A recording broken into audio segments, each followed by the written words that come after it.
नमस्कार, युवा महाराष्ट्र न्यूजमध्ये तुमचं स्वागत. मित्रांनो, लक्ष्मी दहिवडी पंचायत समिती गण हा अत्यंत चुरशीचा गण सध्या मानला जात आहे. मंगळवेढा तालुक्यातील सर्वसाधारण जागा असल्यामुळं सध्या ह्या गणामध्ये वंचित बहुजन आघाडी असेल, शिवसेना शिंदे गट असेल, भारतीय जनता पक्ष असेल आणि तीर्थक्षेत्र विकास आघाडी असेल, ह्यामध्ये सध्या लढती होताना दिसत आहे. पण प्रामुख्यानं भारतीय जनता पार्टी आणि तीर्थक्षेत्र विकास आघाडीमध्ये सध्या ही निवडणूक चुरशीची ह्या दोघांमध्ये लढली जात आहे. तीर्थक्षेत्र विकास आघाडीकडून काकासाहेब मोहनराव मोरे आणि भारतीय जनता पक्षाकडून विनायक माधवराव यादव अशी ही काटेकी टक्कर सध्या मानली जात आहे. पण एका बाजूनं तीर्थक्षेत्र विकास आघाडीचे उमेदवार काकासाहेब मोहनराव मोरे यांच्या बाजून जर का विचार करायला गेलं तर ते काकासाहेब मोरेंचा विजय का होऊ शकतो ह्याची कारणं आज आपण जाणून घेणार आहोत. तर मित्रांनो, त्यातील एक पहिलं कारण म्हणावं लागेल की कोणतीही राजकीय पार्श्वभूमी नसताना काकासाहेब मोरेंना बालके गट असेल किंवा अभिजित पाटील गट असेल यांनी जो विश्वास टाकला आणि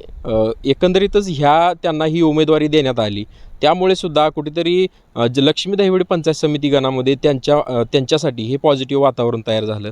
तसं बघायला गेलं तर समाजकारणातून राजकारणात आलेलं हे व्यक्तिमत्व आहे.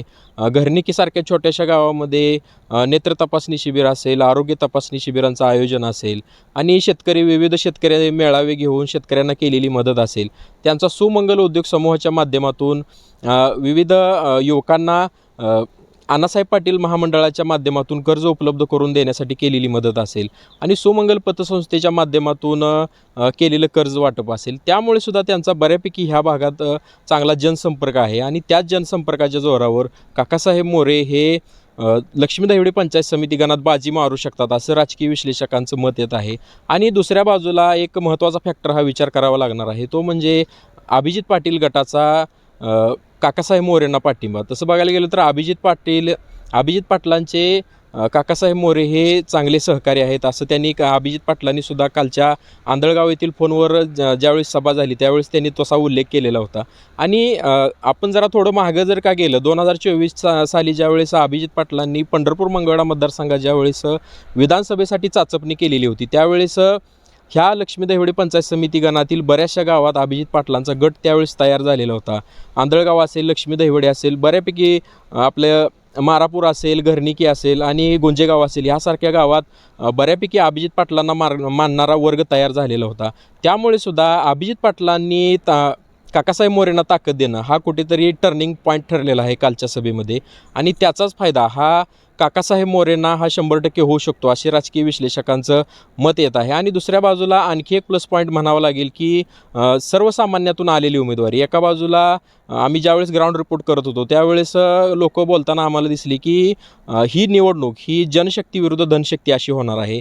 तर आपण लक्ष्मी दहिवडी पंचायत समिती गणाचा थोडा पाठीमागचा जर का निवडणुकांचा थोडा विचार केला तर ज्यावेळेस 2011-12च्या दरम्यान ज्यावेळेस इथली पंचायत समिती आणि जिल्हा परिषदेची निवडणूक झालेली होती त्यावेळेस गावचे तत्कालीन सरपंच असलेले संजय पवार विरुद्ध मंगळवेढा तालुक्याचे नेते स्वर्गीय पी पाटील यांच्यात ही लढत झालेली होती. पण ही लढत सरळ संजय पवार यांनी ही जिंकलेली होती आणि त्यावेळेसपासूनच कुठेतरी लक्ष्मी दहिवडी पंचायत समिती गण हा जनशक्ती विरुद्ध धनशक्ती असा मूड असलेला हा लक्ष्मी दहिवडी पंचायत समिती गण आहे. इथली गावं ही कायम प्रत्येक निवडणुकीला जनशक्तीला पाठिंबा देत असलेली ही प्रत्येक कलामध्ये दिसलेली आहेत आणि त्याच पार्श्वभूमीवर येत्या निवडणुकीतसुद्धा हाच कल ह्या पंचायत समिती निवडणुकीमध्ये राहणार का हे सुद्धा बघणं तितकंच महत्त्वाचं ठरणार आहे.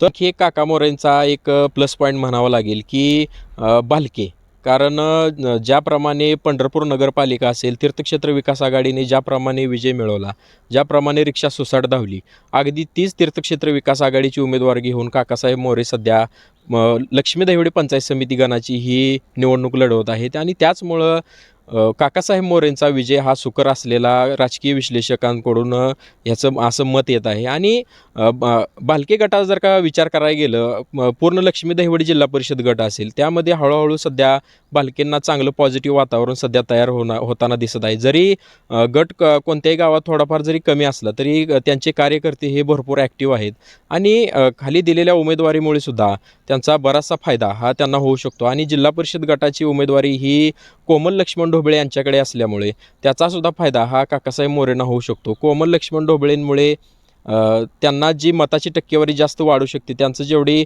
लक्ष्मी दहिवडी जिल्हा परिषद गटात त्यांची जशी हवा तयार झालेली आहे, त्याचप्रमाणे काकासाहेब मोरेंना सुद्धा त्याचा फायदा हा नक्की होऊ शकतो. ज्याप्रमाणे आम्ही लक्ष्मी दहिवडी ज्यावेळेस ग्राउंड रिपोर्ट केलेला होता, त्यावेळेस बराचसा लक्ष्मणराव ढोबळे सरांना मानणारा वर्ग तिथं आहे असं आमच्या लक्षात आलेलं होतं आणि त्याचाच फायदा हा काकासाहेब मोरेंना सुद्धा होऊ शकतो. तर मित्रांनो, आपण काकासाहेब मोरेंच्या विजयाची ही कारणं बघितली आणि त्या कारणांमध्ये समाजकारणातून राजकारणात प्रवेश असेल, जनसामान्यातून आलेली उमेदवारी असेल, जनशक्ती विरुद्ध धनशक्ती असा तयार झालेलं लक्ष्मी दहिवडी पंचायत समिती गणातील वातावरण असेल, अभिजित पाटलांचा सर्वात महत्त्वाचा असलेला पाठिंबा असेल, भालके नावाची ताकद असेल आणि एकंदरीतच कोमलताई ढोबळे यांचं पूर्ण जिल्हा परिषद गटात तयार झालेलं वातावरण असेल, ह्यामुळे काकासाहेब मोहनराव मोरे यांना सध्या पूर्ण पॉझिटिव्ह वातावरण लक्ष्मी दहिवडी पंचायत समिती गणात तयार झालेलं आहे. त्यामुळे काकासाहेब मोरेंचा विजय हा निश्चित मानला जात आहे. धन्यवाद. थांबूया.